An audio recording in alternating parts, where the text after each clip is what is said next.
with all this information. So it will be in there. Okay, it'll be on the YouTube channel. So midterm assignment and Common Core writing assignment. Click on that. And you have documents, instructions, and then the link to submit it. Okay, again, it's due October 2nd by 11:59 p.m. And we'll start with the instructions here. All right, let me open that up.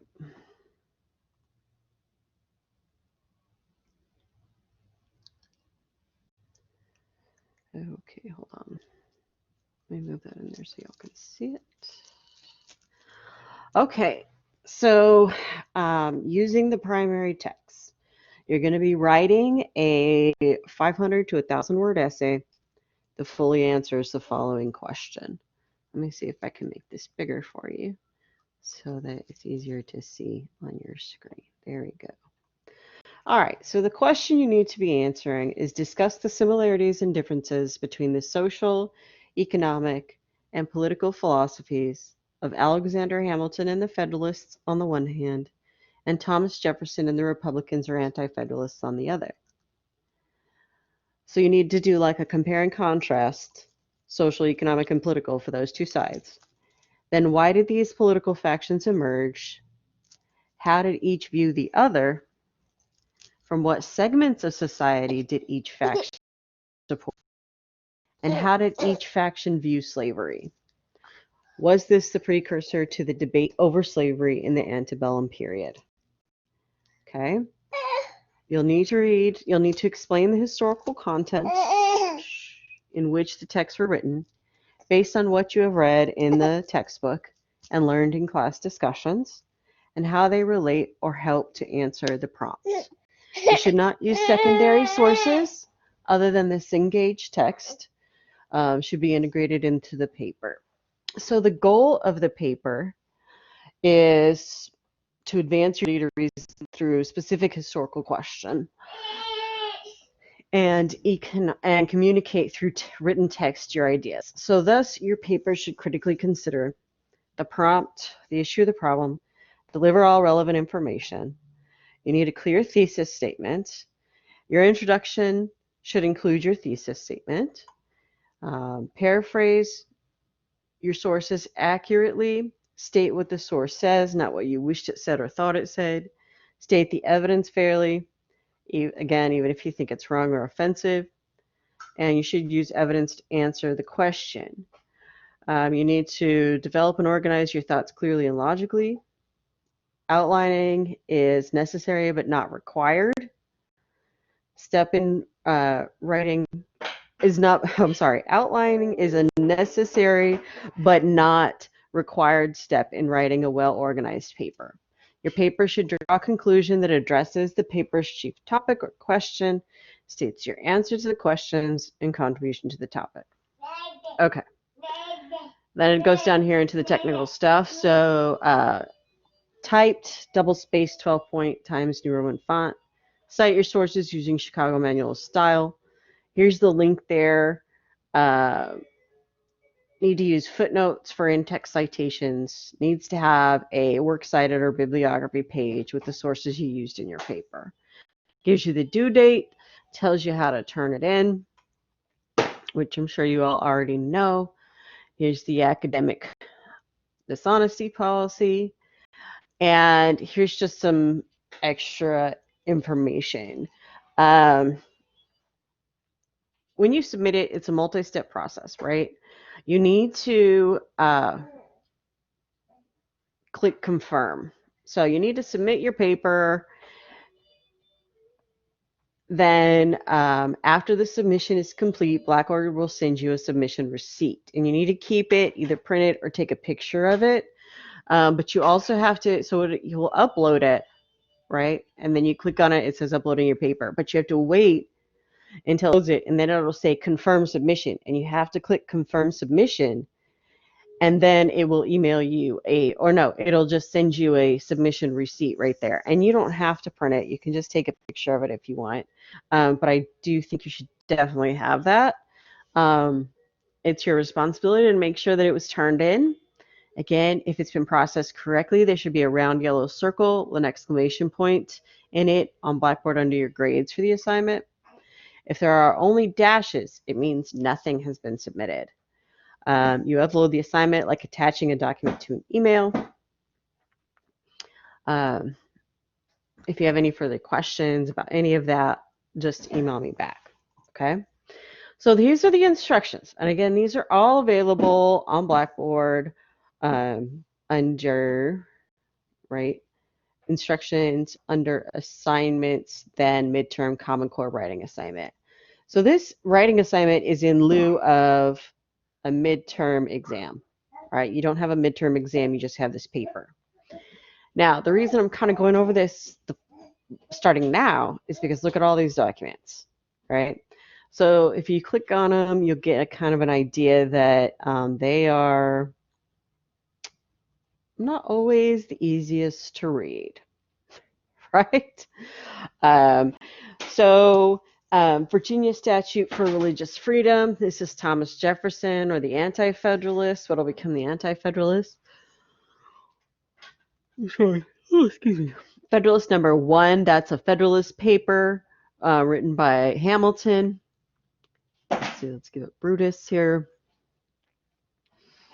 Anti-Federalists. So what you're going to find is that in these documents, right, you're going to have a guy that calls himself Brutus, and you're going to have somebody who calls him Publius, right? And these are like pseudonyms, I'm sorry, meaning the authors want to remain anonymous, but Publius is Alexander Hamilton, right?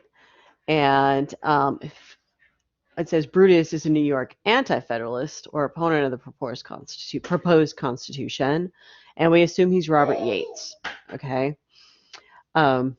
So these Brutus and Federalists, they're written by well-known Federalists like Alexander Hamilton and Robert Yates. So you need to apply them to the right side that you're looking at, because you've got two sides. So Virginia Statute for Religious Freedom is Thomas Jefferson. That's definitely anti-Federalist. Federalist number 1 is definitely a Federalist. Brutus, anti-Federalist. Washington, here you go, argues against political parties, period. Okay, so this is his, let's see here, I think that's the instruction. This is his farewell address after George Washington's second term in office. Okay, so this is the speech he's giving as he's leaving the presidential office, or the office of the executor. So read through this, and this is actually going to kind of give you an idea of, he's cautioning people against forming political parties such as the Federalists and Anti-Federalists. All right, this is a speech, again, by James Madison on amendments to the Constitution. It's important to remember that Madison wrote the Constitution, so he would be considered a Federalist, right, even though he's from Virginia. So this is going to be on the side of the Federalists. And then, here we go, on property, also written by James Madison, okay, in 1792. So dates are important too, because when you look at this one, you realize that Constitution comes into play a few years before this document actually comes out. Okay, so these are the documents. And again, like I said, this isn't due for 2 weeks, so this is a little ahead of the game, right? We still have to cover Chapter 6, which is the American Revolution. And next week we'll cover Chapter 7, which is the forming of the Republic, right? The Articles of Confederation, the election of the first president, the creation of the Constitution, right? All that happens next week. So these documents will make a lot more sense as we get into next week, but I wanted to give you the instructions and give you a heads up about this assignment. Since it's worth 50 points by itself, it is like a midterm exam. It's in lieu of your midterm exam. and it's the Common Core assignment. Okay, so I wanted to give you a lot of time to preface this by giving you the 2 weeks. Okay, so do you all have any questions about this assignment? Yes, Asada Dawkins. Yes, Professor, can you hear me? Yes. Okay. I was asking because I know you said before that we're only supposed to be using the primary source of the textbook, but since we have these other documents, do we cite these as well? Or is it No, like in the textbook? no, you can use the textbook for this assignment, right? You can use the textbook for any of your papers, but for this specific assignment, you need to use these documents. So when you're writing it, you need to cite the documents that you're using. Okay? Oh, okay. Just making sure. Okay. I have a question. So basically, are we comparing from all these each document and we're putting it to a paper, right? And we're comparing it from you're comparing it in the essay for each one of these, right? Each one of these. Yeah. Okay. But the essay actually has to answer those questions in the instructions. So Right. let me pull that back up. Right. So these documents are kind of like your evidence and what you're going to use to help answer the questions in the prompt right here, right? Oh, okay. Um, because the prompt just says you got to tell us the difference between Federalists and Anti-Federalists, right? And those documents can help you with that. You can also use the textbook for that, and we'll talk about it quite a bit in class because this is a huge debate that goes on right before we pass the U.S. Constitution. Again, it's probably going to happen next week when when we cover that chapter. But I just wanted to guys give you a heads up of like this is coming and what so you guys can get ahead of it if you want to. So yes, use those documents, and then you can use snippets of each one, like quotes from each one, as evidence to back up your answers to why did the political factions emerge? How did they view each other?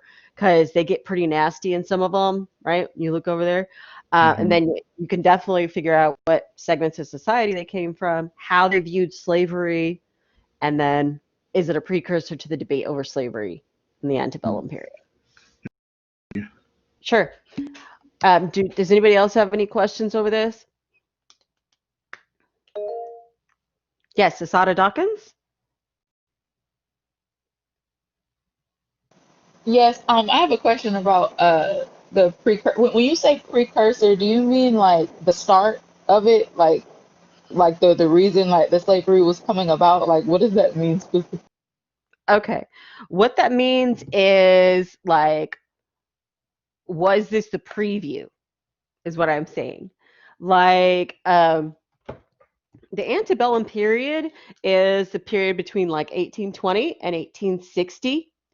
And um, what and there's this huge debate, especially as we get closer to the 1850s, over slavery, right? That is the defining kind of political event from 1850 to 1865. So, what we're asking is this debate over the Constitution and between these two political parties, like the preview for that, because they definitely have two different standpoints, right? And Oh, right now they're talking about federal power. Um, But really, there's this underlying current that when they're arguing for states' rights, the anti-federalists are arguing for states' rights, it's because they have in their mind that they don't want the federal government to have the ability to outlaw slavery. Does that make sense? yes, that makes sense. Okay. So yeah, precursor just means like preview.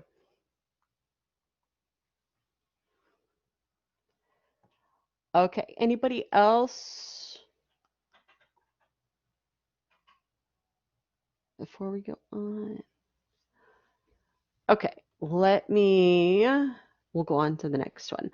So again, everything's here. I'm going to make an instructional video over everything we just went over. I'll put it on YouTube so you can always review it if you need to. And as we get closer and into chapter 7, we'll talk a lot more about these issues. So if we go back to assignments, I've uploaded this one here. Now, this assignment is not required. Okay, this is like a replacement assignment. So if you've missed a discussion or goodness, the plagiarism quiz, you can do this assignment and it will replace that grade. Okay. Now MindTap, is all going to be open on October 3rd, so this won't work for that. Okay. But the reason why I'm saying it's a replacement assignment is because it's not that easy. Okay. So first, I gave you a copy of the Declaration of Independence and a copy of the Constitution and the Bill of Rights. So let's pull this up. So it can't replace a chapter quiz, correct? Because that's going to be open again on October 3rd, right? Replace missing assignments, the lowest grades, or just a missing assignment. Just a missing assignment. Just one you have a 0 for. Okay, so here's the assignment. It says, although the Constitutional Convention of 1787 met almost 11 years after the signing of the Declaration of Independence, the injustices suffered by the colonists under King George III were still remembered.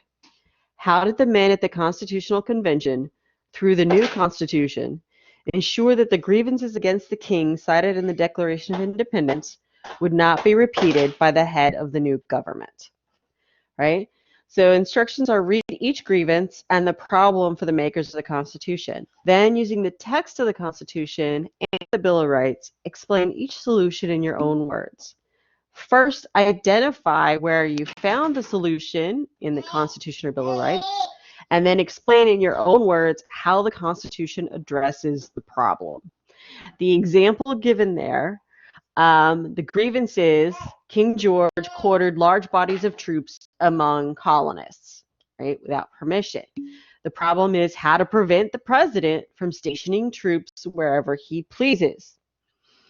The solution is found in the Third Amendment in the Bill of Rights, which states that the government shall not require citizens to house or quarter troops in their homes without their permission. Now, if you give them permission, that's fine. But we're talking about without their permission. Okay? So for every grievance or problem, you have to find the solution in the Constitution or the Bill of Rights that the Founding Fathers came up with. Everybody understand? Yes. Okay. All right. And so this one is due October 3rd. Okay. And here's the Declaration of Independence, here's the US Constitution, here's the Bill of Rights, and this is where you turn it in. Okay. It's not a there you go. It's due Saturday, October 3rd. You can upload it, or I would highly recommend uploading it. You should just download the document and then type in it, right? That would be the easiest way to do it. It's not a safe assign or turn it in because, with the exception of what you write, it's all going to be plagiarized because it's all from the Declaration of Independence. So this bottom link here, this is where you turn it in. Okay? Any questions over those two assignments?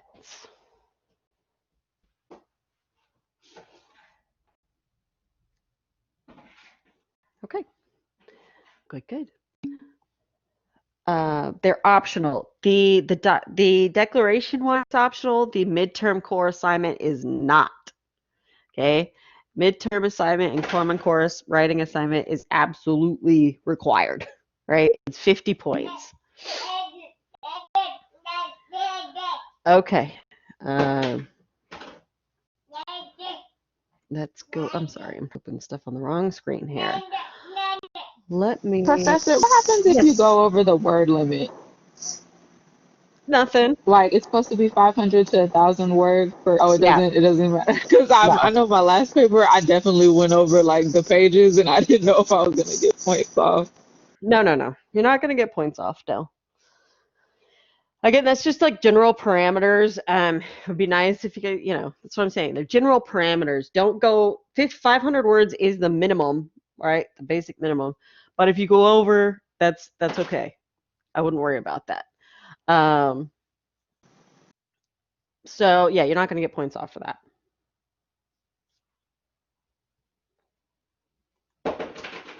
Okay, let me go ahead and switch over to. I'm on the right one here. Hold on, I got to stop sharing. There we go. And no, sorry. All right, let me move this. Sorry, I don't know why I'm not being allowed to. Okay, stop. Sorry. This over here. And then.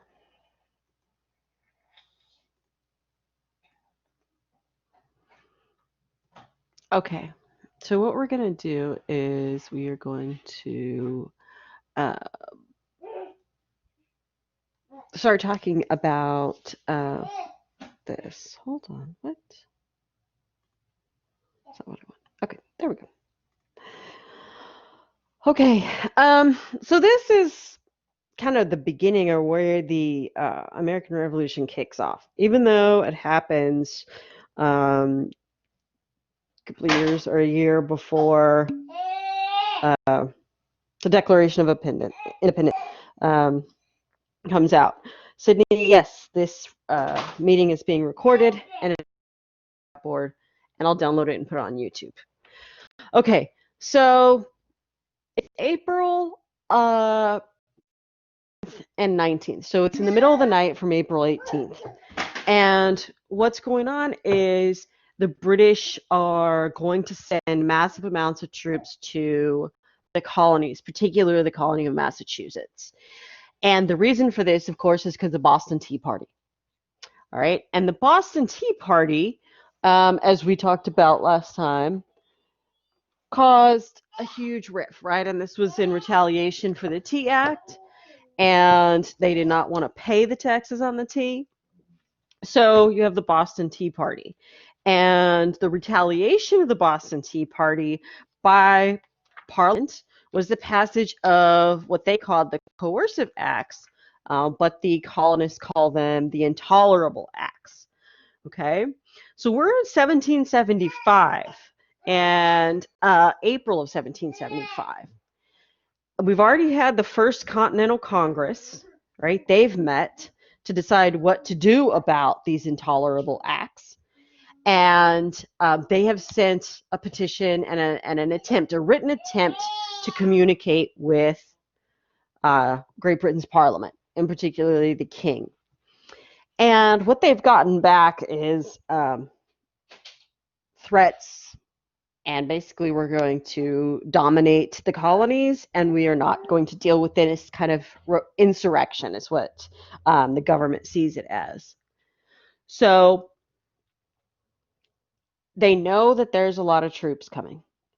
The King and Parliament solution is to send massive amounts of troops to Massachusetts to squash this rebellion, to make an example of them so that none of the other colonies attempt to do this. So they know it's coming, right? Large troop movements. And based on the French and Indian War, you have local militias that know, first of all, they fought alongside the British, but they also know where the British house things, okay?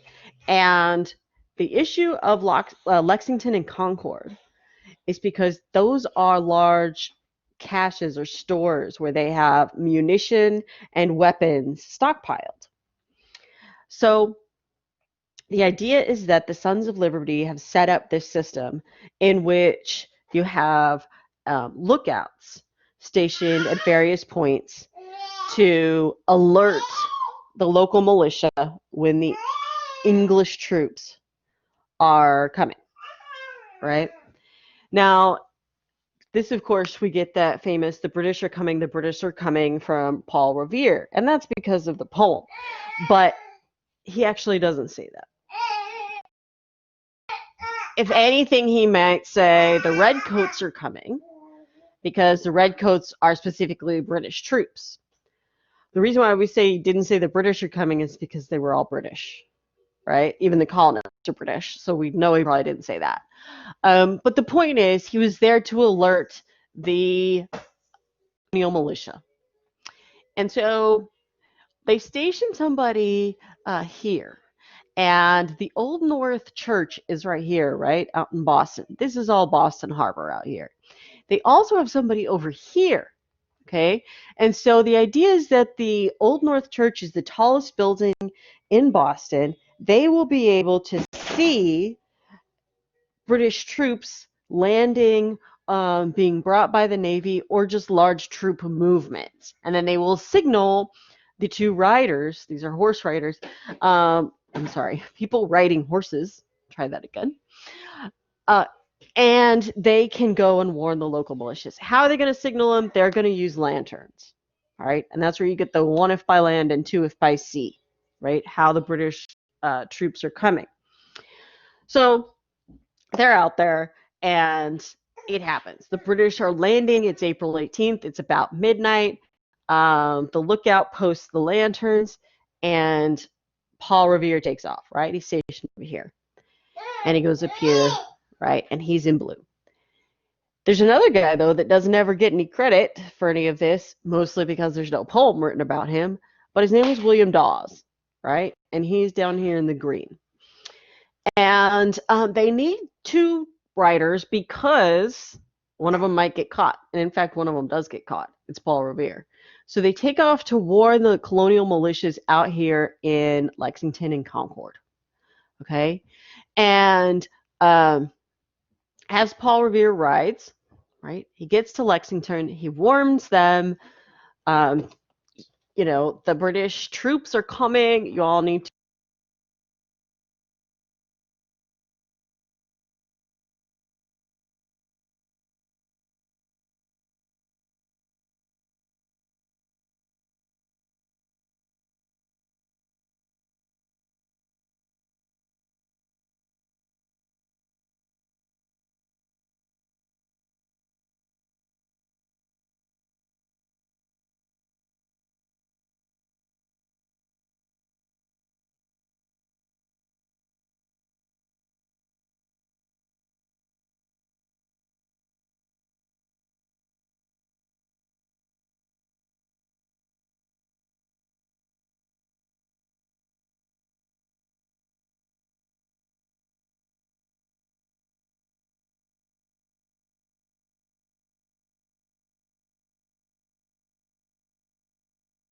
There, can you all hear me? Okay. Okay, good. Sorry about that. Okay, so this is how the militia handles it. So and again, the Sons of Liberty are instrumental in organizing this. So the British troops, they're marching in the middle of the night, the dead of night, to go gather munitions and to gather weapons in an effort to make sure that the colonists don't get them, right? And what happens is, I'm sorry, there we go. And again, we know he didn't say that. So Lexington is a stopping point before getting to Concord. At about 4 a.m., the first wave of British troops arrive. And they are outnumbered and outgunned. And they, even though it's the militia that's outnumbered and outgunned, the British order the town to lay down their arms. And they do, but not everyone. And they've already raided the stores at Lexington, so there's nothing there for the British. Okay? And the first kind of skirmish at Lexington, 0 British troops are hurt, but 8 colonists have been killed in this fight, right? So this is looked at as the first battle of the American Revolution. And we call it the shot heard around the world. Now, the reason for this is that the entire world is paying attention. Now, why would they be paying attention? Well, the British Empire, again, is close to being the largest empire in the world, if not already the largest empire in the world. It has the largest navy. And right, we've just finished fighting the French and Indian War. The Spanish and the French are looking on because um, any type of fighting that goes on there might provide an opening for either one of those empires to come back and reclaim some of their territory. And basically, people just want to know, how's this going to go down, right? And is this going to change the map in North America, right? You have other colonies looking on to see how brave and or foolish, right, these 13 original colonies are, North American colonies, and if they win, if they have a chance at winning, right? And of course, they're looking on thinking, if they win, then maybe we could do this. But if they lose, then I'm going to stay quiet and, not make trouble with the crown. So, and other empires are watching this because they want to see how the British handle it. Remember, the Spanish and the French, although they're greedy to retake their North American property again, they also have a lot of colonies, and they don't want their colonies getting any ideas. But on the other hand, they hate the British. So, so everybody's watching. Everybody's looking at what's going to happen here. So at dawn, more Minutemen arrive at Concord. So as the British troops are marching on to Concord, you have more of the militia gathering. And Minutemen is what they call them because it only takes them a minute to be ready to fight. Okay? And so these are colonial militias, right? Volunteer militias meet up at Concord, and the British are heading towards Concord, searching for guns and ammunitions. And as they are coming into Concord, the Americans begin picking them off. Okay, and so there's the way the American Revolution is fought changes warfare, really. And this really starts in the French and Indian War, but it becomes very apparent in the American Revolution, which is one of the main reasons why we have it at all as Americans. We refuse to fight the same way that the British do. So this is kind of where it erupts at Concord. The militia basically close off all routes into the town except for this one bridge. And at this point, when you close down that and there's only one way in which to get in or out of an area, it doesn't matter how many people the opposing army has. They all have to go down single file, right? So you've eliminated the advantage of numbers.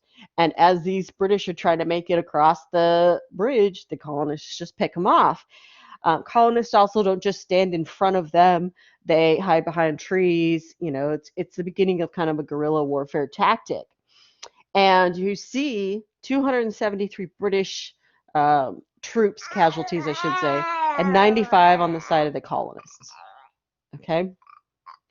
So Lexington and Concord erupts, and basically the British figure out they cannot take control of the countryside, and they hightail it back to Boston, right? The British troops.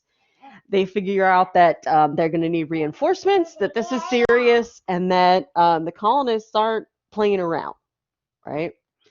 And they run back to Boston, and they begin closing Boston off. They call it the Siege of Boston, right? And in respect of that, you see some major things happen very quickly in the year 1775. The first of which is the publication of a document called, or a pamphlet called, Common Sense, right? You say common sense isn't so common. And it's written by this guy, Thomas Paine. And he originally does not publish it under his own name. Okay, he publishes it anonymously. As it takes off and becomes more popular in 1776, he puts his name on it, and basically it's a pamphlet that advocates for American independence, right? And the second big thing is that, here we go, the Continental Congress meets again. All right. And so, again, as this goes on, we'll talk about this a little bit more once we get back. But the Second Continental Congress meets in May of 1775, right? May 10th. So we're talking like two and a half weeks after Lexington and Concord. And what they are meeting is to decide should we become independent based on the battles at Lexington and Concord? Is there any way back? In other words, can we remain peaceful? And they really don't think so, right? But they create two documents, okay? Basically planning for both outcomes. The first is the Olive Branch Petition, which seeks reconciliation with Great Britain and an attempt to kind of bring them back into the fold and work out these ideas about representation and taxation. Okay, so you have the olive branch. Then for the second document, you have a drafting of the Declaration of Independence, right? They start talking about the Declaration of Independence, or that they need to plan for this. It might be inevitable. We don't know. They're going to try the olive branch first, but they need to have that other one just kind of, in the works as things progress. What they do know, right? Their plan is to send the olive branch petition over first. If that gets rebuffed, if that gets sent back, or, if King George throws it out, whatever, they plan to have a Declaration of Independence by the next year. Also, what happens in the meantime, they realize they need a continental army, okay? And they select George Washington as the commander-in-chief, okay? And he is obviously a Virginia. Well, we'll go back here. A Virginian and one of the delegates or the representatives from Virginia there.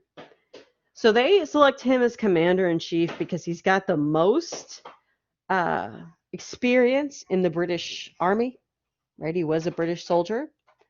He's also, his first job as a young man was as a cartographer, meaning he made maps. So he's very well acquainted with a lot of the geography, at least in Virginia and the South, right? New England as well, but he'll get help with that, put it that way. And so they're working all this out. They've decided they have to create an army. However, armies are expensive. So how are they going to pay for this? Originally, it's private donations. The states will also make donations. But Thomas Paine, who writes that pamphlet, which we're going to talk about again in a few seconds, gives all of the proceeds from his pamphlet to Congress for the Continental Army. Right? So Thomas Paine is definitely a colonist that favors independence. Okay. In the midst of this, you have Lord Dunmore, who we said we'd hear from again, and he issues Lord Dunmore's proclamation, which says that any slaves in Virginia who join the British forces as loyalists will be granted their freedom. So within the rank and file of the Continental Congress, the South, including Virginia, is a little reticent about joining this cause because, let's be honest, it's only New England that the king is pissed at, right? So Lord Dunmore's proclamation, he thinks that by offering to free the slaves, that he will keep all the southern colonies out, or any colonies that have enslaved Africans. Unfortunately, it does the exact opposite. It brings in all these colonies together because their fear of losing the enslaved labor force pushes them in to throw their lot in with the New England colonies. Okay, so Dunmore promises freedom if you fight with the British soldiers, and it brings the South in large, large numbers. Okay, so going back to our Thomas Paine here. So this is a picture of the original, right? And its title was The Plain Truth. Again, 48 pages long, but it's a small pamphlet. Profits go to George Washington, the Continental Army. And what he says is basically it's common sense that the American colonies or the colonies in North America should leave the empire. And give me 1 second.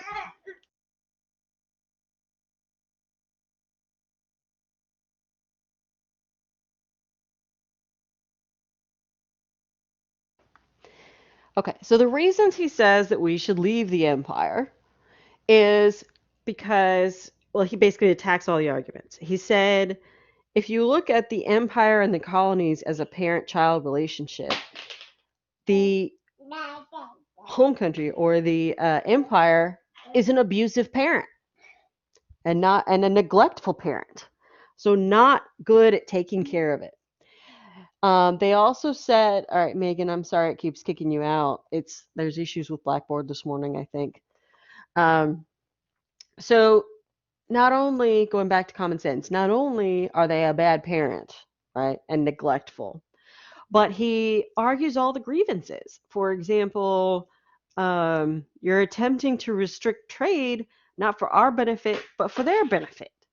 That we have second-class citizenship, even though we're British patriots, quote, British patriots, in the last 4 imperial wars. So he details, that's why it's so long, all the reasons that they should go towards independence. Excuse me. And this is your first, hello? Okay, so this is your first major propaganda push, okay? You have the Boston Massacre, right? So I guess this is the second one. The first one is the Boston Massacre. They put out that Paul Revere makes that picture and puts it out. And it's up and down the colonies quickly, right? And then you have Thomas Paine's Common Sense. So it becomes as much a war of propaganda as it is a war in battles, okay? Because the British crown has to not just win the war, they have to win the minds and the hearts of the colonists. And they don't do that, right? They do have loyalists that stay loyal to them. Majority of that has to do with money. But they also have a lot of patriots they've alienated. And so I don't think that the empire really understands the role in which propaganda played in the American Revolution and pushing colonists towards that effort. So the Continental Congress has met. We're into 1776 by this time. And in June of 1775, you have the Battle of Bunker Hill. Bunker Hill is in Boston, and it's an attempt by the militia to get the British out of Boston, to relieve Boston. And the British are barely successful, okay? And this is where you get that famous quote, don't fire until you see the whites of their eyes. And William Prescott is leading the colonial militia there. The British, it takes 3 separate charges to actually win the day, if you will. But it's also not Bunker Hill. It was misnamed. It's actually on Breed's Hill. But that's the hill that Paul Revere was on when he took his ride, right, when he took off.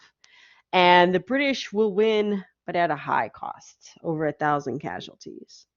So it's starting to appear to everyone, not just the American colonists, but the British armed forces, that this is Why was it misnamed? Somebody doesn't know their geography. That's a good question. I don't know why they misnamed it, but they named it the Battle of Bunker Hill, and probably it was named that by the British, and they didn't know the local geography. Because as we know, right, usually the victors write the history. And even though we won the war, right, to go back and look at all of this um, after the fact. So this is what they commonly call the Battle of Bunker Hill, but it was actually Breed's Hill in the area of Boston Harbor. So things are heating up. Everyone's aware that this is going badly, right? That this is breaking down and the American colonists are being pushed towards independence, whereas the British are realizing this is going to be an all-out war, right? We can't just go make a show of force. We're going to have to go and kill some people, right? And so in 1776, the British will evacuate Boston because they realize that they cannot hold it without reinforcements. And so they leave Boston. And a lot of the loyalists go with them. And loyalists are what we call colonists that stay true to the crown. Okay? If you don't go with them, if they were not to go with them, they would be harassed. So most of the loyalists, at least the smart ones, leave with the British. Those that stay usually are forced out within a few days, as far as like their houses are burned down while they're in it. So they have to leave, right? The quote patriots, or the people on the side of the American colonists, hold back no punch. I mean, they are brutal when it comes to their neighbors that sided with the crown over them. Okay. So the British evacuate Boston in 1776, and the Continental Congress meets again. Okay. They meet again, and they form a team. Actually, there's already been a team formed after the one in 1775. But Thomas Jefferson and two other gentlemen have drafted a Declaration of Independence. Okay, and it's presented at the Second Continental Congress. They begin debating over it, and the Congress also directs all the states to draft their own constitutions. Right, so we're definitely kind of past the point of no return. Now, why do we need a Declaration of Independence? Because in the eyes of the American revolutionaries, they're attempting to do this in the most legal way possible. Okay? Is it legal to rebel against the empire? I guess that depends on who you ask. The empire would say no. So in an effort to secure foreign support and also kind of lay out to the other colonists why this is happening, the sorry, hold on. Let me get out of that. Writers of the Declaration of Independence had to lay out exactly why they were declaring that. So by declaring their independence doesn't mean that they are independent, right? I can declare that the sky is a beautiful purple color today, or that it's green, right? That doesn't make it true. It just means that I'm sorry, I declared it, right? So the Declaration of Independence is mostly just a document, again, to set out their purpose. And I want to pull it up here again so y'all can see it, and then I will share.